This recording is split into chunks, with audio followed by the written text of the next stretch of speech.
This is my story and this is my song. You know, I was born in 1959 at the end, or close to the end, of an era of great success for the Heart of Midlothian Football Club. I was born from a line of Hearts fans, my father born in Tynecastle Lane, and he soon introduced me to following the Hearts, and I soon found I had a taste for it. And in those early days at Tynecastle, I used to enjoy going along as a boy and soaking up the atmosphere on the terraces. But by 1968 we moved to Dundee and continued to follow Hearts and see some of the games as often as possible. And then in 1971 we made another move away, this time totally away from Scotland, to a place called Middlesbrough. Now, at first I thought it was Musselburgh, and I was soon to be disappointed when I realised it was Middlesbrough. But that wasn't going to deter me in my early teenage years. I found ways of raising money, and by hook or by crook I somehow had the money to travel up on the train regularly to Scotland to follow Hearts around the country at, you know, whatever competition they were involved in, league or cup. I was trying to get to those matches, and it was my all-consuming passion. You know, it was amazing to stand sometimes on the terrace and instigate the singing of 10,000 voices. But they weren't good years for Hearts, and it wasn't until the 1980s when I returned to Edinburgh as a young man, and continued to follow Hearts through a period where there were signs of recovery for the club, a new chairman, some exciting footballers like John Robertson, Gary Mackay, a solid goalkeeper in Henry Smith, and a team that came so close to winning both the league and cup double in the space of a week, were of course denied at Dens Park in the last 7 minutes of that game. And that was a heavy moment as a football fan. Before this, and leading up to this point in 1986, I was beginning to feel completely down about life. I wanted answers. I wanted to know, you know, football was not going to satisfy me. Football wasn't going to give me the answers. There had to be more to life than football and what met the eye. And I wanted the answers to questions about eternity, about, you know, why do we exist on this planet? Why are we here? What happens when I die? What future have I got on the earth? You know, is my life going to make a difference? Is my life important? And those questions were welling up in me, and I was fearful of nuclear energy in particular. And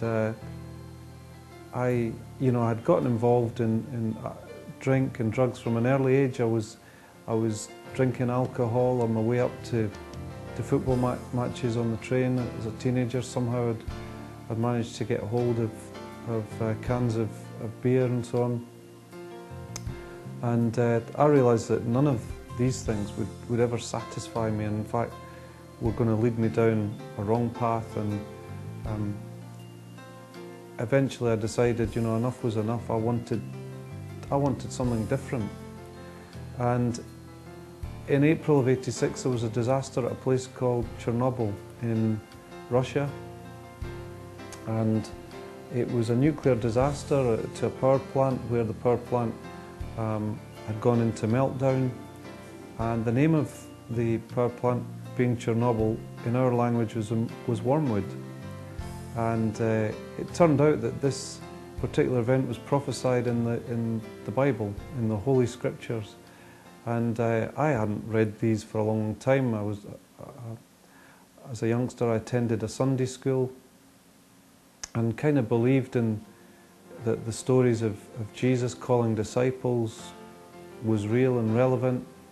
But, you know, I had no idea that I needed a relationship with God. and that in Jesus there would be answers.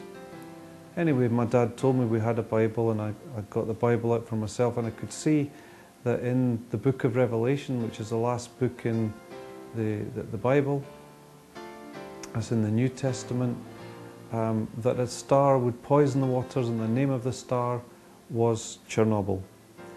And I found that amazing, that I could read this ancient book and it was speaking about things happening on the earth today.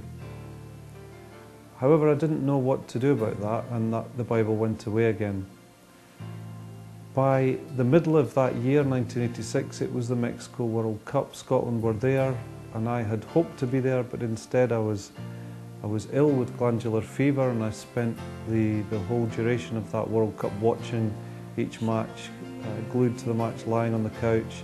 But I'd noticed at many of the matches, behind the goals there'd be a banner, and the banner was, on that banner was John 3:16. And again, it didn't mean anything to me. You know, it was an unusual football banner. And I asked my dad, what's John 3:16? And of course he pointed me again to the Bible in the New Testament, one of the Gospels of John. And in chapter 3 and verse 16 it says, clearly it says that for God so loved the world that he gave his only Son, that whosoever believes in him will not perish, but they will have everlasting life. And I thought, wow, that's fabulous. All I have to do is believe in this Jesus and I'll have everlasting life. Sounds good. Too good to be true. But again, how do you apply that? You know, it sounded good. A couple of months later, after the World Cup, before the start of the new football season, I bump into a friend of mine who had a reputation for getting involved in fights, getting too tanked up with alcohol at the weekends, and he told me, Jim, I've become a born-again Christian, I've become a believer in God, and I could see there was something different about him. So I said, well, I suppose you're not going to get involved in trouble again. And he smiled, and over a period of months as we went into the new season, I could see a complete change in him. Even on occasions when he would normally have probably gotten involved in a fight, he avoided that and obviously didn't condone what was going on. And so I could see over a period of time leading up to Christmas of 1986 that this Jesus, Yeshua in Hebrew, had made a difference to this man's life. He was born again, he was a new creature, he was completely different. And so I, in the comfort of my own bedroom, decided that I would surrender my life. I would ask God to give me a fresh start and reveal himself to me through the Bible, which he did. He answered many of my questions, personal questions, and I gave my heart and my life to him, that my passion would no longer be football, but it would be following God. And from that day forth in 1986, that's what I've done. I'm not telling you to stop following football. What I'm telling you is that God gives us the answers for life. I still like to see the results. I can still attend a football match, but no longer is it the be-all and end-all of my existence. I was amazed as a new Christian to hear that the song that I've been singing for so many years as an anthem to a football team was actually a hymn written many years ago known as Blessed Assurance. And you know, I have assurance now. My life is blessed. I do have peace and assurance about eternity, because this is my story, this is my song. I follow my Saviour all the day long. The God that I serve, the God that I know, the God of creation is manifest in the person of Jesus Christ, and he wants a personal relationship with each one of us. He has made a way possible for you and I to be reconciled to God through his death on the cross. You know, Jesus died and rose again, and he died for all mankind so that no one would perish. No one has to perish. No one has to be looking for answers any longer, because Jesus said, I am the way, the truth and the life. And I'm so glad that somehow through football God spoke to me. And through this song, I now have a song to sing, an eternal song. And this can be your song too.